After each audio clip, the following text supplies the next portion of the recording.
എല്ലാവർക്കും നമസ്കാരം. ഇന്ന് നമ്മൾ വന്നിരിക്കുന്നത് ഇഡ്ലിയുടെ കൂടെ കഴിക്കാൻ പറ്റുന്ന നല്ലൊരു കുറുമയുടെ റെസിപ്പി ആയിട്ടാണ്. നമ്മളിന്ന് ഉണ്ടാക്കുന്നത് തക്കാളി കുറുമയാണ്. അപ്പോൾ ഇഡ്ലിക്ക് സാമ്പാറും ചമ്മന്തിയും അല്ലാതെ ഈ ഒരു കറി ഒന്ന് ട്രൈ ചെയ്ത് നോക്കണം, നിങ്ങൾക്ക് തീർച്ചയായിട്ടും ഇഷ്ടപ്പെടും. അപ്പോൾ അതിന് വേണ്ടിയിട്ട് നമ്മളൊരു പാനൊന്ന് ചൂടായി വന്നപ്പോൾ വളരെ കുറച്ച് ഓയിലിൽ 1 ടീസ്പൂൺ വലിയ ജീരകവും 3-4 അല്ലി വെളുത്തുള്ളിയും അതുപോലെ തന്നെ കുറച്ച് ഇഞ്ചി, ഒരു ചെറിയ കഷ്ണം ഇഞ്ചി, 3 പച്ചമുളക് കീറിയതും കൂടി നന്നായിട്ടൊന്ന് വഴറ്റിയെടുക്കണം. പച്ചമണം നന്നായിട്ടൊന്ന് മാറി വരാൻ വേണ്ടിയിട്ടാണ്. ഇതിലേക്ക് 2 ഗ്രാമ്പു, ഒരു ചെറിയ കഷ്ണം പട്ട, 2 ഏലക്ക തൊലി കളഞ്ഞിട്ട് ഒന്ന് ഇതിലേക്ക് ചേർക്കുന്നുണ്ട്. പിന്നെ ഒരു വലിയൊരു സവാളയുടെ പകുതി ചെറിയ ക്യൂബുകളാക്കി മുറിച്ചതാണ്, അതും കൂടി ചേർത്തിട്ടൊന്ന് വഴറ്റിയെടുക്കുക. ഇതൊരുപാട് അങ്ങ് ബ്രൗൺ നിറമൊന്നും ആയി വരണ്ട, അതിൻ്റെ ഒരു പച്ചമണം മാറി കിട്ടാൻ വേണ്ടിയിട്ടാണ്. ഇതിലേക്ക് കുറച്ച് ഉപ്പും കൂടെ ചേർത്തിട്ട് നമുക്കിനി തീ ഓഫ് ചെയ്യാം. അപ്പോൾ ഇത് അരച്ചിട്ട് നമ്മളൊരു ഗ്രേവി ഉണ്ടാക്കുന്നുണ്ട്. അപ്പോൾ നന്നായിട്ട് തണുത്തതിന് ശേഷം ഒരു മിക്സിയുടെ ജാറിലേക്ക് ഇട്ട് കൊടുത്തിട്ടുണ്ട്. ഇനി ഇതിലേക്ക് നമുക്ക് തേങ്ങ ചിരകിയത് ചേർത്ത് കൊടുക്കാം. ഞാനിവിടെ ഡ്രൈ ആയിട്ടുള്ള ഡെസിക്കേറ്റഡ് കോക്കനട്ടാണ് എടുത്തിരിക്കുന്നത്. ഫ്രഷ് ആയിട്ടുള്ള തേങ്ങ ചിരകിയത് എടുത്താലും മതി. 3 ടേബിൾ സ്പൂൺ ചേർത്ത് കൊടുക്കുന്നുണ്ട്. ഇതിനോടൊപ്പം തന്നെ നിങ്ങൾക്ക് കാഷ്നട്ടോ അല്ലാന്നുണ്ടെങ്കിൽ പൊട്ടുകടലയോ ഒക്കെ നിങ്ങൾക്ക് ചേർക്കാവുന്നതാണ്. 1/2 കപ്പ് വെള്ളം കൂടെ ഒഴിച്ചിട്ട് നന്നായിട്ടൊന്ന് അരച്ചെടുക്കാം. അപ്പോൾ നമ്മളിവിടെ അരച്ചെടുത്തപ്പോഴാണ് കാഷ്നട്ട് ചേർക്കാൻ വിട്ടുപോയ കാര്യം ഓർത്തത്. അപ്പോൾ ഒരു 5-6 കാഷ്നട്ടും കൂടെ ചേർത്തിട്ട് നന്നായിട്ട് അരച്ചെടുത്തിട്ടുണ്ട്. ഇനി നമ്മൾ നേരത്തെ ഉള്ളി വഴറ്റിയ അതേ പാനിൽ തന്നെ 1 ടേബിൾ സ്പൂൺ ഓയിലും കൂടെ ഒഴിച്ചിട്ട് കടുകിട്ട് പൊട്ടിച്ചെടുക്കുക. കടുക് പൊട്ടി വന്നിട്ടുണ്ട്.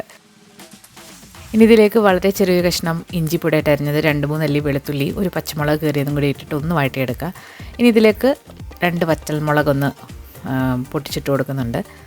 ഒന്ന് വഴണ്ട് വന്നു കഴിഞ്ഞാൽ നേരത്തെ അരിഞ്ഞ പകുതി സവാളയുടെ ബാക്കി നമ്മളിതിലേക്ക് ചേർത്ത് കൊടുക്കുക. പൊടിയായിട്ട് അരിഞ്ഞത് ഒരു തണ്ട് കറിവേപ്പിലയും കൂടി ചേർത്ത് കൊടുക്കുന്നുണ്ട്. നന്നായിട്ടൊന്ന് വഴറ്റിയെടുക്കുക.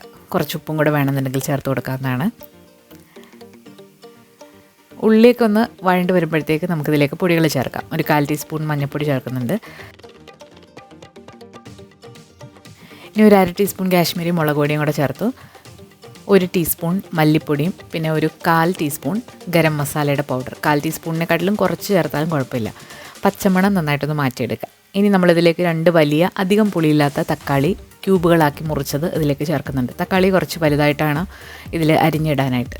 തക്കാളിയും കൂടെ ചേർത്തിട്ട് നന്നായിട്ടൊന്ന് മിക്സ് ചെയ്യാൻ ശേഷം അടച്ചു വെച്ച് മീഡിയം ഫ്ലെയിമിലിട്ട് നമുക്കിതൊന്ന് വേവിച്ചെടുക്കാം. ഒരു 3 മിനിറ്റൊക്കെ കഴിയുമ്പോഴത്തേക്ക് നമുക്കിത് തുറന്ന് നോക്കാം.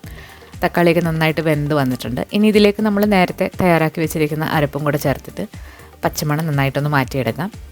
ആ ഒരു മിക്സിയുടെ ചെറിയ ജാറിൽ കുറച്ച് വെള്ളം കൂടെ ഒന്ന് ഒഴിച്ചിട്ട് അതും കൂടെ ഇതിലേക്ക് ഒഴിച്ചു കൊടുക്കാം. നിങ്ങൾക്ക് എത്രയാണോ കറിക്ക് തിക്നെസ് വേണ്ടത് അതിനനുസരിച്ചിട്ട് വെള്ളം വെച്ച് കൊടുക്കാവുന്നതാണ്.